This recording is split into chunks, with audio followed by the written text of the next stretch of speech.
God speaks प्रभु कहते हैं bye मेहर बाबा, page number 181। God की विभिन्न अवस्थाओं के बारे में बात हो रही है। स्टेट 7, सातवीं अवस्था ईश्वर की। God in the state of spiritually advance soul. तो जो एडवांस सोल होती हैं, जो उन्नत अवस्थाओं में आत्माएं होती हैं, उसमें गॉड की क्या स्थिति होती है उसकी जानकारी दी गई है। After a long drawn out struggle with the life of the gross sense in the gross world, the consciousness of the soul begins to get drawn towards the self of the soul rather than the remains focused on the gross body and its gross environment. After a number of births and deaths, the gross conscious human soul is at last inevitably drawn to embark upon the process of which will lead to the man ultimately to the goal of God realization in human form.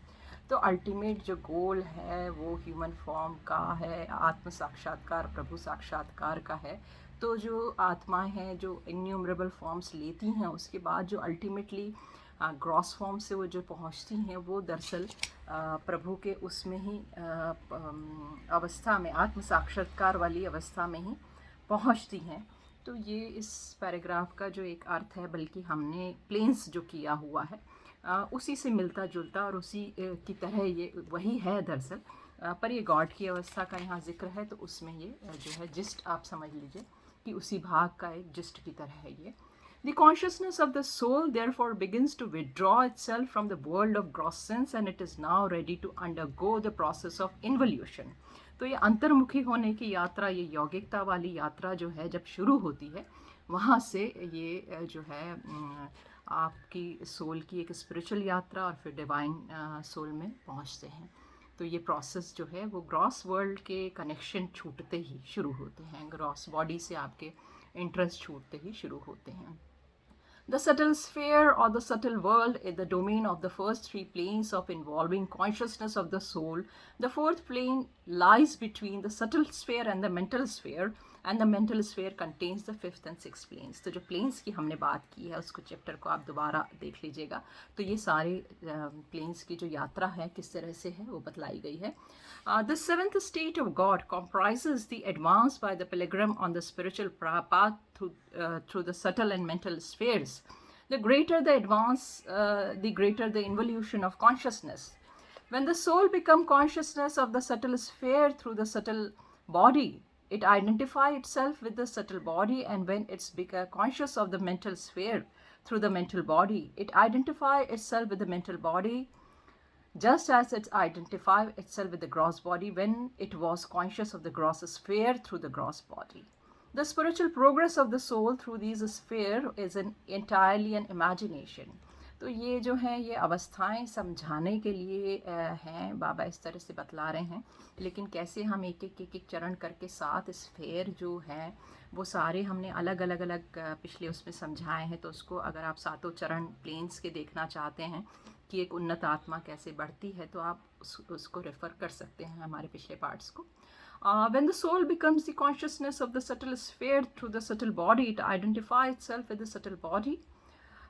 And when the consciousness of the mental sphere through the mental body, it identifies itself with the mental body.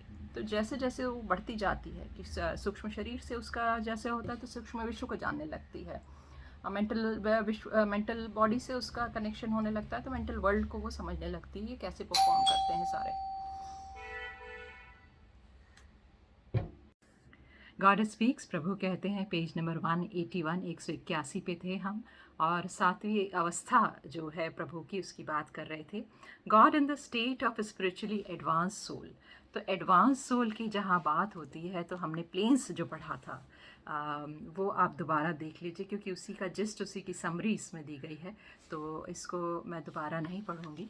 इसमें बस जो एक प्रमुख बात है जो उसमें नहीं थी, वो गोल्डन गेट की बात की है कि चौथी अवस्था पे, चौथे प्लेन पे जब पहुंच जाती है आत्मा, और उसको जब वो क्रॉस कर जाती है तो वो एक स्पिरिचुअल बीइंग, एक आध्यात्मिक आत्मा जो है वो एक डिवाइन आत्मा हो जाती है। तो सबसे पहले तो हमने पढ़ा कि कैसे ग्रॉस वर्ल्ड से हम नाता तोड़ते हैं, ग्रॉस वर्ल्ड के संस्कार सारे छोड़ते चले जाते हैं, और उसके बाद सूक्ष्म और कारण शरीर से भी ग्रो कर देते हैं। तो जैसे ये सारी अवस्थाएं हटती हैं तो बाबा ने कहा ऑटोमेटिकली डिवाइन एनर्जी, गॉड की एनर्जी आप में समाहित होती है। तो ये बहुत ही खूबसूरत चैप्टर है, इसको मैं चाहूँगी कि आप पूरा डिटेल में पढ़ें। तो प्लेन्स जो थे वो देखिए, उसके बाद हम 8वीं अवस्था पे जाएंगे, God as the divine observed. तो जो डिवाइन अवस्था में, उन्नत अवस्था में जब एक आत्मा को, एक सोल को, एक जीवात्मा को डिवाइन एनर्जीज़ कनेक्ट होने लगती हैं। इससे पहले तक तो वो उसकी अपनी आध्यात्मिक यात्रा होती है, लेकिन जो डिवाइन सोल्स कनेक्ट करने लगती हैं तो उनकी क्या यात्रा है वो हम पढ़ेंगे 8वीं अवस्था में।